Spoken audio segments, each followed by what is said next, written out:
এই বলে ঘোড়ার পিঠে আবার পাখা গজায়। সেই পাখা ঝাপটে সে উঠতে উঠতে চলে যায়। রাতের বেলায় একা একা মরুর বুকে ক্ষুধা তৃষ্ণায় ছটফট করতে থাকে মোহন।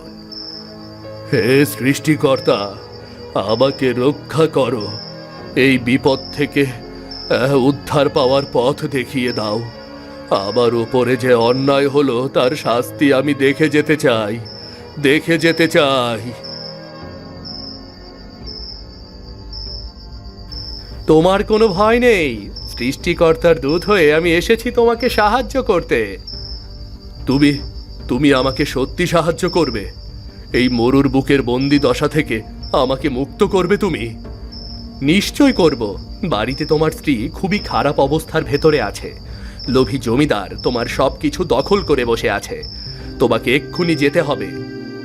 একবার আমি ফিরে যেতে পারলে ওই জমিদারের শেষ দেখে ছাড়ব, কিন্তু এই মরুর বুক থেকে এতটা পথ আমি হেঁটে কি করে যাব? তোমার কোনো চিন্তা নেই, তুমি আমার পিঠে উঠে বসো, আমি তোমাকে আকাশ পথে উড়িয়ে নিয়ে যাব। মোহন আর কোনো কথা না বলে ঘোড়ার পিঠে উঠে পড়ে। ঠিক তখনই ঘোড়ার পিঠে আবারও পাখা গজায় এবং মোহনকে নিয়ে উড়তে উড়তে চলে যায়। মরুভূমি থেকে বেশ কিছুটা দূরে পদ্মডাঙ্গা নামে এক গ্রাম ছিল। এই গ্রামে বাস করত মোহন নামে এক জেলে। স্ত্রী মনিকাকে নিয়ে তার ছোট্ট সংসার। আশেপাশে কোনো নদী না থাকার কারণে তাকে অনেক দূরে মাছ ধরতে যেতে হতো। এমনই একদিন সকালে। কি গো, গত রাত থেকে আমি দেখতে পাচ্ছি তুমি কিছু একটা নিয়ে দুশ্চিন্তা করছো। কি হয়েছে তোমার বলো তো? কই না তো, আমার কিছুই হয়নি। তুমি কিন্তু চাইলেও আমার কাছে কিছু লুকাতে পারবে না, এটা তুমি বেশ ভালো করেই জানো। তাই কি হয়েছে সবটা আমাকে খুলে বলো তো। মাছ বিক্রি করে যে টাকা জমিয়েছিলাম তার সবই তো আস্তে আস্তে শেষ হয়ে যাচ্ছে। এরপর কি হবে বুঝতে পারছো? আমাকে তো আবার মাছ ধরতে যেতে হবে গো। এই নিয়ে আমারও যে খুব একটা দুশ্চিন্তা হচ্ছে না সেটা কিন্তু না, কিন্তু আমি বলি কি, প্রতিবার এমন কষ্ট করে এত দূরে মাছ ধরতে যাওয়ার কি দরকার? তার থেকে বাড়িতে বসে অন্য কোনো কাজ করলেই তো পারো। সেটা কি করে হয় বলো? আমি ছেলেবেলা থেকে তো এই একটা কাজই শিখে এসেছি। তাছাড়া এই গ্রামে আমি অন্য কি কাজই বা করব? তুমি মাছ ধরার জন্য সেই দূরের দেশে অনেক দিনের জন্য চলে যাও। বাড়িতে আমার একা একা থাকতে খুব কষ্ট হয়। কি করব বলো, এটাই তো আমাদের অদৃষ্ট। তবে এবারে ভাবছি বেশি কিছু মাছ ধরে নিয়ে আসব। তারপর সেই মাছ বিক্রি করে ওই টাকা দিয়ে অন্য কোনো ব্যবসা শুরু করব। আমি আর কি বলবো, তোমার মুখের ওপর আমি কোনোদিন কোনো কথা বলিনি, এবারও বলবো না। তোমার যা ভালো লাগে তুমি সেটাই করো। ভাবছি আমি কাল সকালেই বেরিয়ে পড়ব। এখন সময়টা বড় ভালো আছে। তুমি আমার ঝুলিটা গুছিয়ে কিছু খাবার তুলে রেখো, কেমন? ঠিক আছে, আমি করে রাখবো।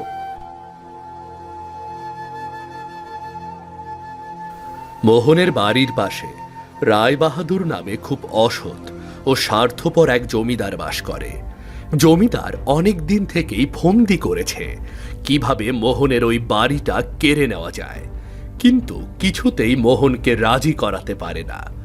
ওই দিন সন্ধ্যাবেলা রাস্তায় বসে দেখা হয় মোহন ও জমিদারের। কিরে মোহন, এই ভর সন্ধ্যাবেলা কোথায় চললি রে? একটু বাজারের দিকে যেতে হবে জমিদার বাবু। তা তোকে সেদিন যে কথাটা বললাম তার তো কোনো উত্তর দিলি না রে। কি বলবো জমিদার বাবু, থাকার ভেতরে আমার ওই একটা বাড়ি আর জমি আছে, এটা আমি কিভাবে আপনাকে দিয়ে দেই বলুন তো? আহা, আমি কি তোকে দিয়ে দিতে বলেছি নাকি রে? আমি তো তোকে টাকা দেব। বলতে পারিস টাকার বিনিময়ে কিনে নেব। না জমিদার বাবু, আপনি আমাকে ক্ষমা করবেন। এই সময়ে আমি বাড়ি জমিটা বিক্রি করতে পারছি না। ঠিক আছে, বিক্রি না করতে চাইলে আর কি করার আছে? আমি তো আর জোর করে কেড়ে নিতে পারি না। তা বাজারে কি করতে যাচ্ছিস? আগে জমিদার বাবু, ঘরে থাকা সব মাছ ধরা জাল নষ্ট হয়ে গেছে, তাই কিছু নতুন জাল কিনতে বাজারে যাচ্ছি। তা হঠাৎ করেই সবাই মাছ ধরা জাল কিনছিস যে, আবার মাছ ধরতে যাচ্ছিস বুঝি?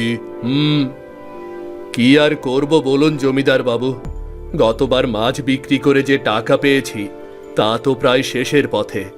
এখন যদি আরো কিছু টাকা না জমাতে পারি তাহলে সারাটা বছর কিভাবে চলবে বলুন? হ্যাঁ, সেটাই। তুই তাহলে তাড়াতাড়ি বাজারে যা, আমি আর তোকে দেরি করাবো না রে। মোহন ব্যস্ত পায়ে হেঁটে বাজারের দিকে চলে যায়। ঠিক তখনই জমিদারের মুখে একটা বাঁকা হাসি খেলে যায়। একটা দুষ্টু বুদ্ধি যেন হঠাৎ করে তার মাথায় এসে যায়। আমি তো এমন একটা সুযোগের অপেক্ষায় ছিলাম। মোহন এই বাড়ি থেকে বের হলেই যদি ওকে সরিয়ে ফেলতে পারি, তাহলে ওর বাড়ি জমি দখল করা আমার জন্য বাঁ হাতের খেল।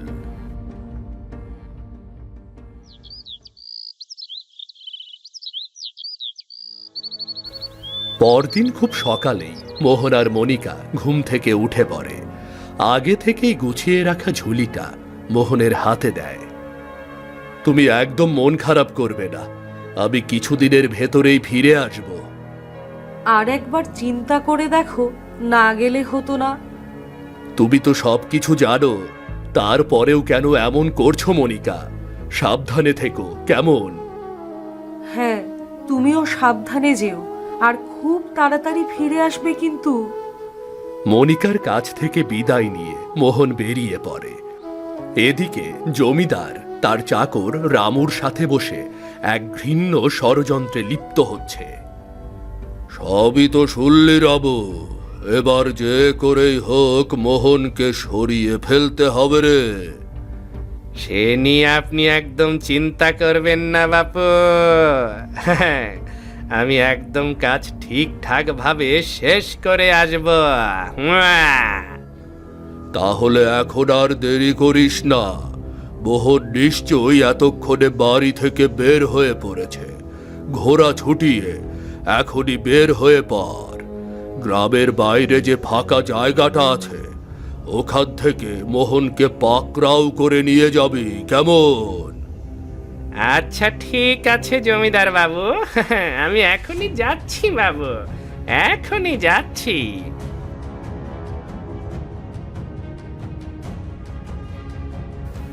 এদিকে হাঁটতে হাঁটতে মোহন গ্রাম ছেড়ে বের হয়ে পড়েছে।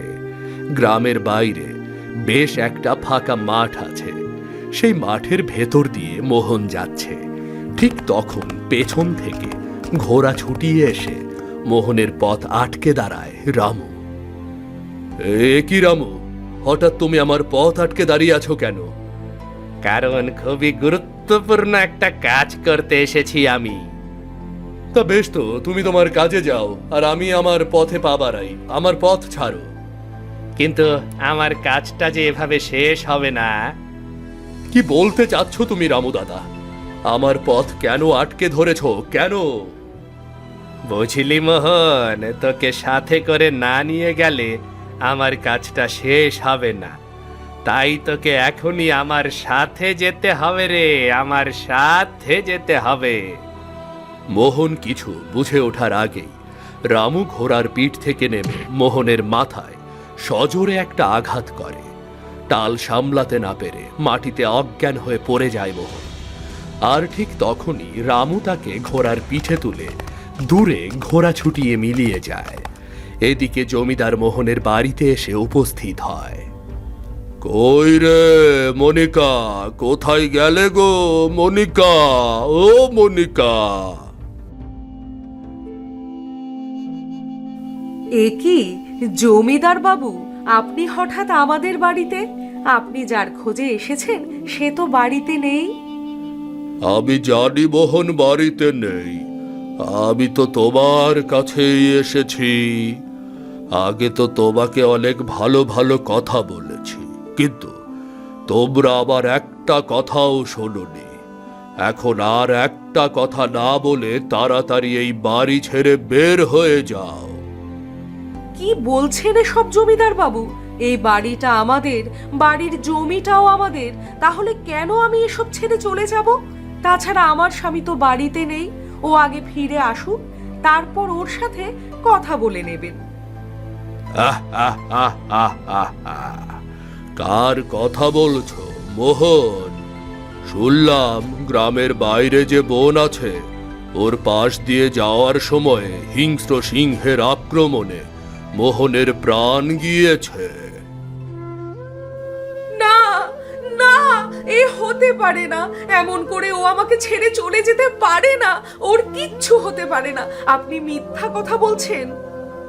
অকারণে মিথ্যা কথা বলা মানুষ আমি না, এটা তুমি ভালো করেই জানো মনিকা। তাই ভালোই ভালোই বাড়িটা ছেড়ে বের হয়ে যাও।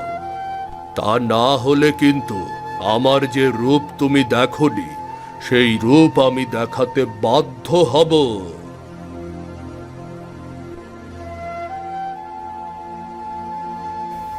এরপর কেটে যায় আরো 2 দিন। মোহনকে মোড়লের চাকর মরুভূমির মাঝে ফেলে দেয়। এ আমি কোথায় এসে পড়লাম? চারদিকে কোথাও তো জনমানুষ নেই, শুধু ধুধু বালি। রামুদা কেন আমাকে শুধু শুধু এখানে এনে ফেললো? তার বাড়ি কি এর পেছনে জমিদার বাবুর কোনো ষড়যন্ত্র আছে? জানি না বাড়িতে মনিকার সাথে এতক্ষণ কি কি হয়ে গেছে, আমি কিচ্ছু জানি না। বাবু, আমাকে একটা টাকা দিয়ে যান। 2 দিন ধরে না খেয়ে আছি, দয়া করুন। জানি না আমার ঘরের মানুষটার সাথে ওই লোভী জমিদার কি কি করেছে। আমার ভাগ্যেও হয়তো তারই মতো করুণ পরিণতি অপেক্ষা করে আছে। একটিবার যদি তাকে একটি খবর পাঠাতে পারতাম। সারাদিন বাজারে থলে হাতে বসে থেকে সন্ধ্যার ঠিক আগ মুহূর্তে মনিকা উঠে চলে যায়। 2 দিন কিছু খেতে না পারায় ক্লান্তিতে হঠাৎ মাটিতে বসে পড়ে মনিকা। এই সময় আশ্চর্য এক ঘটনা ঘটে। কোথা থেকে যেন একটা ঘোড়া এসে মনিকার সামনে দাঁড়ায়। তোমাকে দেখে তো খুবই ক্লান্ত মনে হচ্ছে, তুমি কি কিছু খাবার খেতে চাও? আমি খুবই বিপদে আছি, 2 দিন ধরে কোনো খাবার খেতে পাইনি। ঠিক আছে, তুমি এখানে শান্ত হয়ে বসো, আমি তোমার জন্য খাবারের ব্যবস্থা করছি। মনিকা অবাক হয়ে তাকিয়ে দেখল ঘোড়ার পিঠে 2টো ডানা গজিয়েছে। সেই ডানা ঝাপটানোর সাথে সাথে মনিকার সামনে অনেক খাবার দাবার এসে যায়। নাও, আমি তোমার জন্য খাবার নিয়ে এলাম। এবার এগুলো তাড়াতাড়ি শেষ করো তো দেখি। তোমাকে দেখতে তো ঠিক একটা ঘোড়ার মতো, কিন্তু তোমার কাজ মোটেও ঘোড়ার মতো নয়। সত্যি করে বলো তো, তুমি কে? আমি এক পঙ্খিরাজ ঘোড়া। দিকে দিকে ঘুরে বেরিয়ে মানুষের কষ্ট দূর করাই আমার কাজ। তোমার যদি কোনো কষ্ট থাকে তাহলে আমাকে বলতে পারো, আমি সেটা দূর করার চেষ্টা করব। আমার স্বামীকে ওই লোভী স্বার্থপর জমিদার তুলে নিয়ে গেছে। আমাদের সমস্ত বাড়ি ঘর আর জমি ও দখল করে নিয়েছে। আমি একটিবার এই খবরটা আমার স্বামীর কাছে পৌঁছাতে চাই। জানি না আদৌ সে এখনো বেঁচে আছে কিনা। তুমি একদম দুঃখ করো না, আমি নিজে গিয়ে তার খোঁজ নেব, আর এই খবরটা তোমার স্বামীর কাছে পৌঁছে দিয়ে আসব। এই বলে ঘোড়ার পিঠে আবার পাখা গজায়। সেই পাখা ঝাপটে সে উঠতে উঠতে চলে যায়। রাতের বেলায় একা একা মরুর বুকে ক্ষুধা তৃষ্ণায় ছটফট করতে থাকে মোহন। হে সৃষ্টিকর্তা, আমাকে রক্ষা করো, এই বিপদ থেকে উদ্ধার পাওয়ার পথ দেখিয়ে দাও। আমার উপরে যে অন্যায় হলো তার শাস্তি আমি দেখে যেতে চাই। তোমার কোনো ভয় নেই, সৃষ্টিকর্তার দূত হয়ে আমি এসেছি তোমাকে সাহায্য করতে। তুমি আমাকে সত্যি সাহায্য করবে? এই মরুর বুকের বন্দি দশা থেকে আমাকে মুক্ত করবে তুমি? নিশ্চয় করব। বাড়িতে তোমার স্ত্রী খুবই খারাপ অবস্থার ভেতরে আছে, লোভী জমিদার তোমার সব কিছু দখল করে বসে আছে। তোমাকে এক্ষুনি যেতে হবে। একবার আমি ফিরে যেতে পারলে ওই জমিদারের শেষ দেখে ছাড়ব, কিন্তু এই মরুর বুক থেকে এতটা পথ আমি হেঁটে কি করে যাব? তোমার কোনো চিন্তা নেই, তুমি আমার পিঠে উঠে বসো, আমি তোমাকে আকাশ পথে উড়িয়ে নিয়ে যাব। মোহন আর কোনো কথা না বলে ঘোড়ার পিঠে উঠে পড়ে। ঠিক তখনই ঘোড়ার পিঠে আবারও পাখা গজায় এবং মোহনকে নিয়ে উড়তে উড়তে চলে যায়।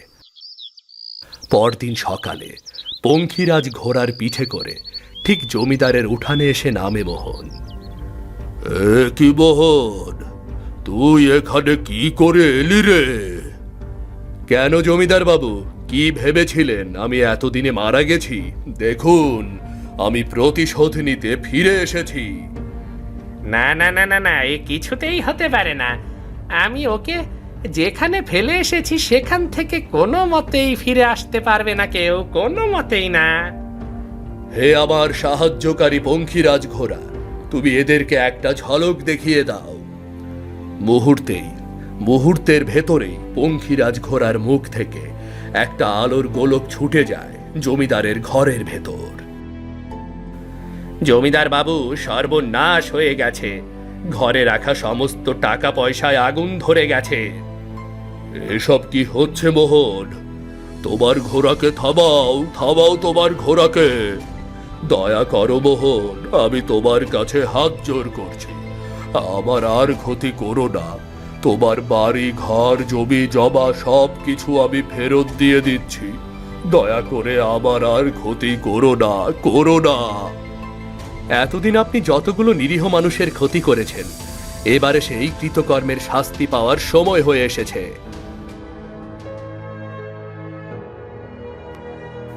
এই যে দেখো, তোমার স্বামীকে নিয়ে এসেছি, আমি আমার কথা রেখেছি। ওগো, ওগো, তুমি এসেছো? আমাদের সব এই জমিদার কেড়ে নিয়েছে, তোমাকেও আমার কাছ থেকে কেড়ে নিয়েছে। এই স্বার্থপর লোভী জমিদার আমাদের কিছুই কেড়ে নিতে পারেনি। দেখো, আমরা সব কিছু ফিরে পেয়েছি, আর জমিদারের সব কিছুতে আগুন জ্বলছে। দেখো, দেখো ভালো করে।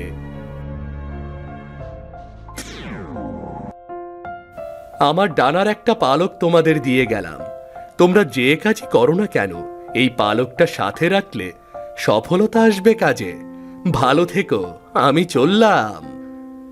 এই বলে পঙ্খিরাজ ঘোড়া আবার উঠতে উঠতে দূরে মিলিয়ে গেল। মোহন আর মনিকার ঘরে আবারও সুখ ফিরে এলো। অন্যদিকে জমিদার আর রামু তাদের খারাপ কাজের শাস্তি হিসেবে পথে পথে ঘুরে ভিক্ষা করতে লাগলো। আর আমাদের আজকের গল্পটি শেষ হলো।